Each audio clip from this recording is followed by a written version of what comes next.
Is it worth still building a vintage brand, or has the boat sailed at this point? Watch this video and I'm gonna break this one down. Yo, everybody, Spencer Line here. As per, for those that don't know, in 2012, I started my very own vintage and secondhand clothing company called Gully Garms, but last year, sadly, I had to close it due to COVID, Brexit, and all of life's things that it threw at me. However, the website is back open in a smaller capacity, and I'm also on YouTube now, dropping gems and giving free game on what I've learned since 2012 in this vintage industry. Today, I wanna talk about whether it's too late to start your own vintage brand. Now, there is a video that I recently made that was talking about whether vintage is a sustainable ecosystem. It's not directly correlated to this video, however, I may refer to it later on, so I'm just preempting you for that. Vintage businesses, being your own vintage seller. Is it too late to actually start your own? It's never too late to start something. It really, really isn't. That's the short answer to this. So if you feel like you've got your answer, go buy it and go and make your vintage store. But no, seriously, it's never too late to start an idea, because you've got to remember that your way of interpretation and how you enter this industry is going to be uniquely yours to everybody else that's in the same field as you. You might be new to this and have had no experience, but you could have a leverage point against me, who's been in it since 2012, because you see something that maybe I haven't. And the reason why that point's imperative for this is that where we start on our journey and how we enter it is uniquely ours, and we can really make it what we want to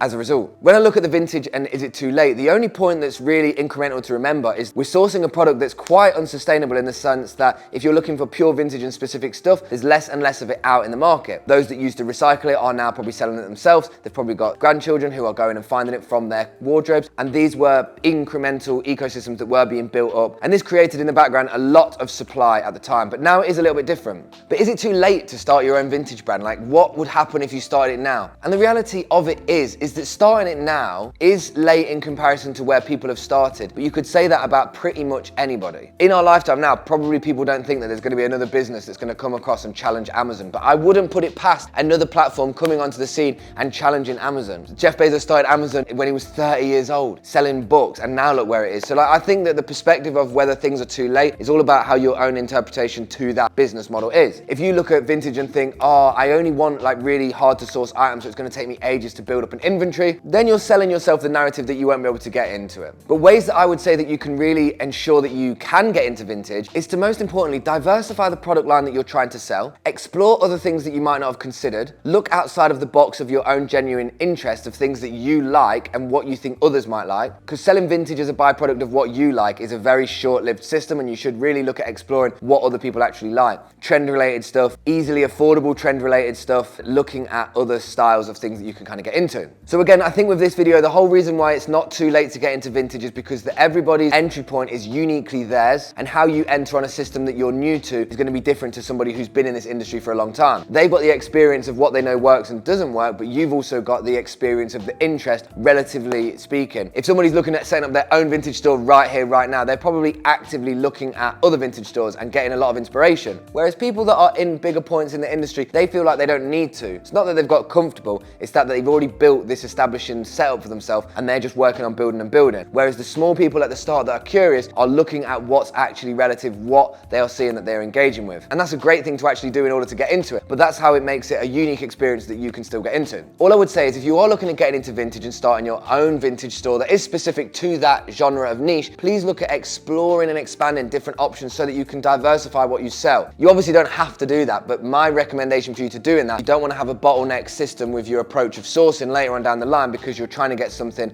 that's running out. Believe me or not, things do run out and things do come up dry relative to where the demand and the supply used to be and how it can change over time. Honestly guys, feel free to drop any comments, questions, queries you want me to explore a little bit more in a video. And as always guys, stay safe and stay sustainable, stay original, stay exploring vintage and secondhand, and seeing how you can kind of like explore the market in your own way, unique to you. If you want more content from me in terms of strategies and social media campaigns and all sort of things business related, drop a follow or a subscribe down to the Patreon down below. 3 videos a month at £4.50, where we kind of break down different topics and we're working together at your own unique reselling journey. But if you're not there yet, feel free to keep checking out the YouTube. A new video every day at 6:30 with different types of topics, be it mindfulness, fashion, styling, sustainability, secondhand, anything on that sort of range, or just anything business related, being an entrepreneur in 2024. What does that even look like? What does that feel like? Appreciate you all. Keep watching the videos if you don't mind, and if you do mind, then hopefully you enjoy whatever you're watching on YouTube other than me. See you in a bit, guys. Peace.